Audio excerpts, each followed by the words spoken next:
Well, we're ringing in the new year here on the Beniverse Movie Channel. My name is Ben Friedman, and the year of 2023 has concluded. We are now in 2024, which makes it the perfect time to look back and talk about my 10 best films of 2023. This is the list that I'm always the most excited to make because I think it says so much about my personal taste, what I responded to this year, and also what I find successful and the exciting new trends that I see in Hollywood. So I have 10 films, but before I do that, I just had a few honorable mentions that I wanted to read off. Hopefully I didn't give any spoilers there, but a few honorable mentions. I have Theater Camp, which is a film I saw at Sundance, a really delightful, funny film.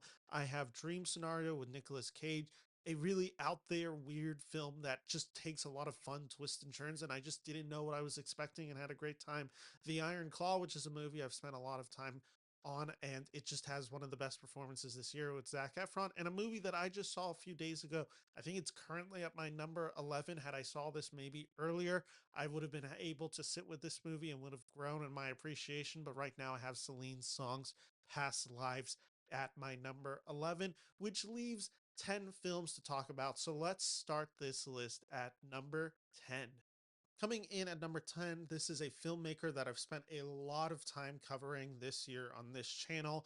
This is a filmmaker that I just love. He's probably my favorite working director.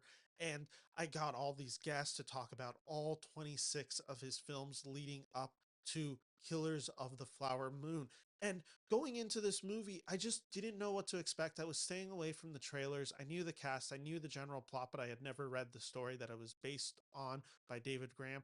Thus, sitting in for this movie, it was 3.5 hours of an experience and a really harrowing experience, but a movie that I think is staggering in its filmmaking. This is Martin Scorsese, one reflecting on the Westerns that he grew up. You can feel the John Ford, John Wade iconography within this story. Scorsese has spent a lot of time these past few years, whether it's with The Irishman or Killers of the Flower Moon, looking back at his filmography, what inspired him, and seeing the legacy that it leaves. And this movie is all about legacy, artist, and who tells your story. It is a movie that is profoundly beautiful.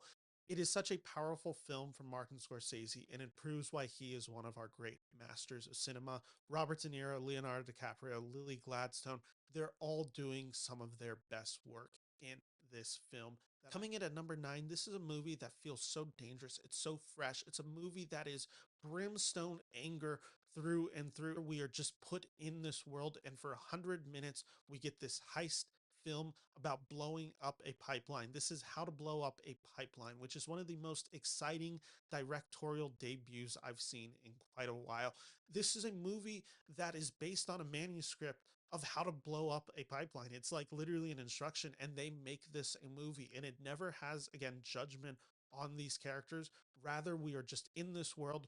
We are with this kind of extremist group, and the film cares little about the morals of right and wrong. Rather, we are just in the action for 100 minutes. It is tense filmmaking, it is lean filmmaking, and it is just filmmaking that feels such anti establishment that I just so appreciated what it was achieving and what it signified.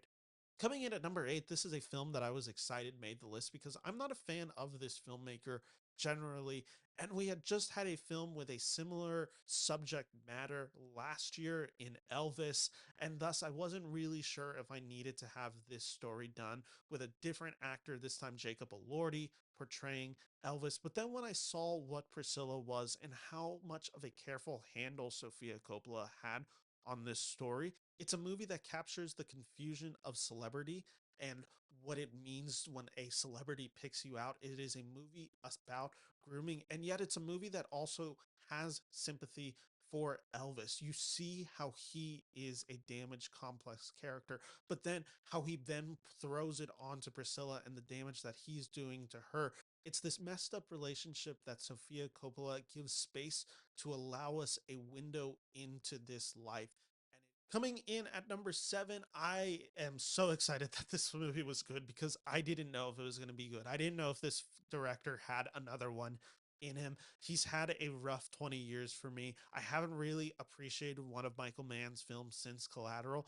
Thus, when I saw Ferrari and Ferrari was good and it featured a great performance from Adam Driver and an even better performance from Penelope Cruz, I was just ecstatic. This is a movie that explores the drive that people have and that intensity and how that is so self-destructive. This is a movie where Adam Driver as Enzo Ferrari is this character that is so focused on one thing that everything else is completely ignored. This is a city in Italy that everyone is so concerned with this racing that they don't bother to ask themselves the what or the damage that it is causing on this community. And this is Michael Mann doing all the intense protagonist tropes that he is known for. This is a direction that I just so appreciated. And this film is really good for 2 acts. And in the third act is incredible. I found this a roaring success. And coming in at number 6, this was the last film that I reviewed in 2023. And Jonathan Glazer's The Zone of Interest is powerhouse filmmaking at its best. This film is so beautifully made. It is so careful in its subject matter. I call this film the white noise of genocides because that is what Jonathan Glazer is portraying in it. It is just the background noise of genocide, and it's horrifying. It's frightening as we have this family, especially when we see the little kids living right next door to Auschwitz and being completely unfazed by this. The Zone of Interest is a film about the banality of evil, but even more than that, this is a film exploring why we justify it in our lives and why people are willing to ignore such atrocious events. In this case, it is simply because they want to do their job and they want to get paid and they want to have a nice family life. And that makes it all the more disturbing. Coming in at number 5, I cannot believe that this movie stayed on my top 5 list for basically the entire year. I saw this movie back in March and I really loved it then, and it just kept holding on. I've revisited it a few times, and each time I get a little bit something more from it. I really do believe this director is just extremely talented. I love what Kelly Freeman Craig did with Are You There, God? It's Me, Margaret, based on the Judy Blume book. This movie just has so much life. It has an aesthetic of the 1970s, of which is when this book is based on, but it doesn't feel phony. It feels real. It feels lived in. Rachel McAdams is incredible as the mother in this film. And the lead actress who plays Margaret is just so natural in the role. It is a great coming of age story. It is a movie with a lot of heart, a lot of humor, some great dramatic beats, and I just ended up falling in love with this Judy Blume classic novel. Coming in at number 4, and I'm glad to say this movie came in at number 4 because this director's been a little hit and miss with me for the past decade. There has been the claim of him having style over substance, and while I never believed that, I was starting to get to a point with his films where the idiosyncratic nature of them was starting to turn me off, where I was really just getting the design and the particularness of his style, but I wasn't really getting the stories that were bringing me in. Luckily, when I saw Asteroid City directed by Wes Anderson, it was a story that brought me in and I bought into this world, as it is a film that explores art, making art, and it is also a film exploring grief. There is some visual language in this film that is an all-time great. There's one involving the aliens landing. It is just one of the most beautifully shot scenes of the year, and it is a film full of great performances, whether it's Jason Schwartzman, Scarlett Johansson, Jeffrey Wright, Tom Hanks, Steve Carell, Maya Hawke. You can go down the list. Everyone brings their A game to this movie, and while I loved the aspects of within the Old West town, the part that made me fall in love with this movie is Wes Anderson exploring what it means to be a writer, what it means to be a director as we go behind the scenes of this Asteroid City play. And we spend time with Edward Norton, as we spend time with Adrian Brody. Margot Robbie comes in for a very memorable scene. And that is Wes Anderson really laying it all out there thick and saying, this is what I'm about. This is the sincerity of me making movies. And I just responded to it extremely well.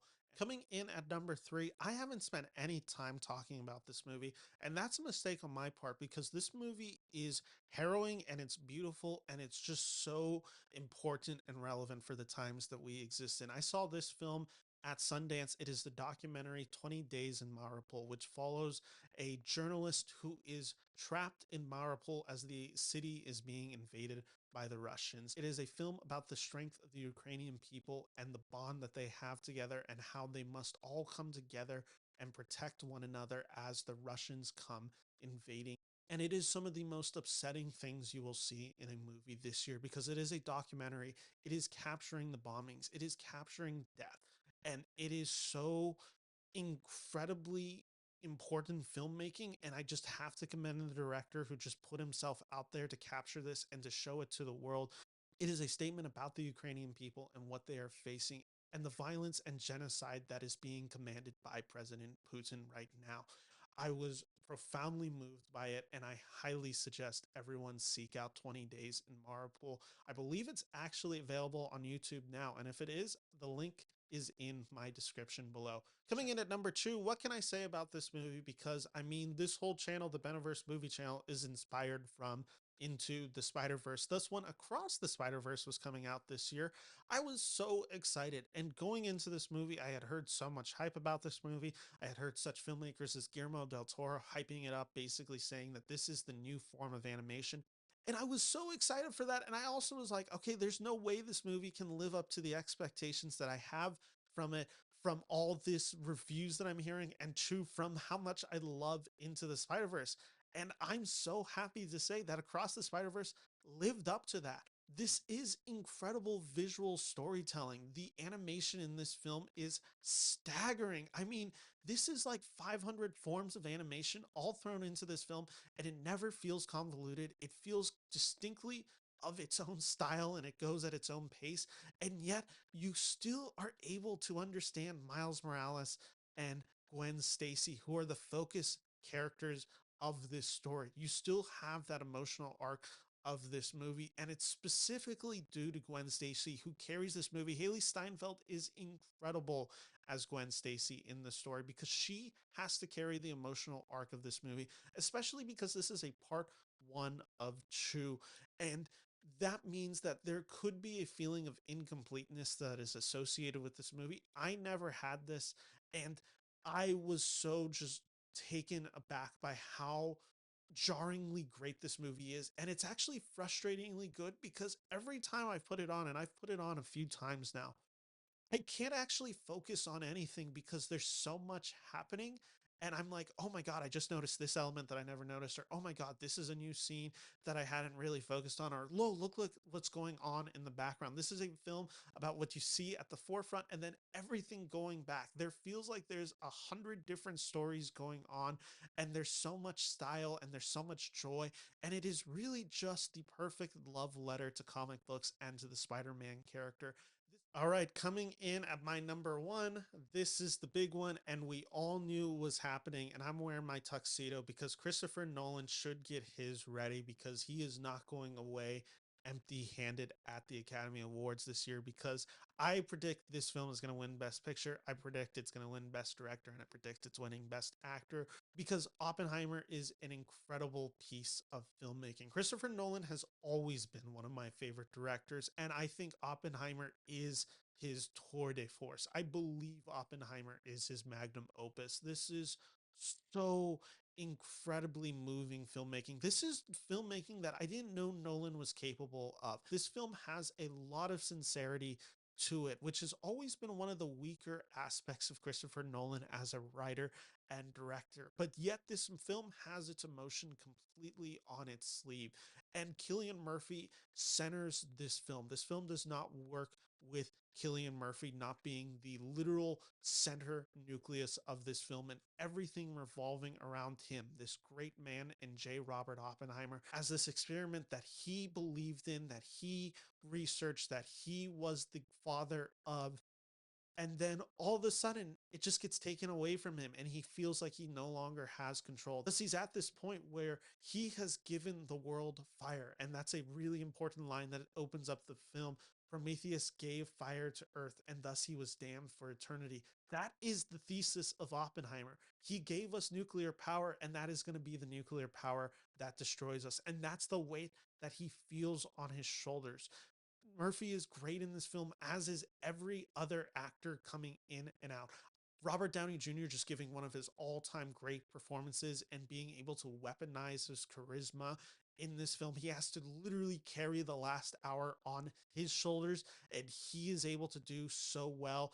Emily Blunt and Florence Pugh are in this film. I will hear no conversation that Florence Pugh's character is bad in this film, or that this storyline is completely disregarded. That is the emotional center of this film. That is what this whole film is about. And this is the best filmmaking you'll see this year. And I think it's one of the best films of the 21st century. I am so comfortable in saying this. So that is my top 10 best of the year list. Do you agree? I know I have some films that, again, that I left out, and this was a hard one for me because I felt like the 1 through 5 was solidified, and then 6 through 10, I had about 20, 25 films that were easily in that conversation. So thank you all for watching my best of year list. And I can't wait for 2024. I am going to have so many reviews coming out, and I'm just so excited to keep growing. So thank you all for allowing me to keep growing and for subscribing and liking this video. Take care and happy new